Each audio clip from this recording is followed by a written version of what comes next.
video, I will show you how to browse the web on your Samsung Smart TV. Like and subscribe to my YouTube channel for more important videos like this. Now, if you want to browse the internet on your Samsung Smart TV, there are various ways to do that. I'm going to be showing one of and the most simplest way. All right. So this is my Samsung Smart TV.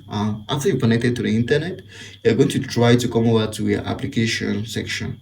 Now, in every Samsung Smart TV, there is a built-in browser.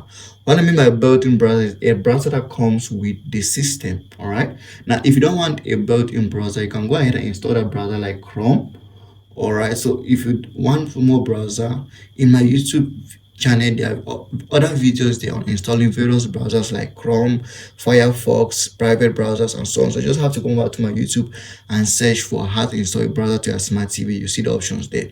Now you can come to your app store and search for a browser that you want, but you want to use the built-in browser, and here's it. So this is how to browse the web. You come over to this built-in browser, it comes to your smart TV.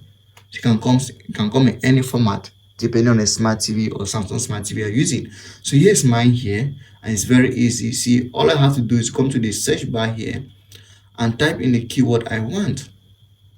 So for instance, if I type in the keyword we, and then I go ahead and search, it's going to show me same as when you go to your smart TV, sorry, to your smartphone and type in we. So here's it.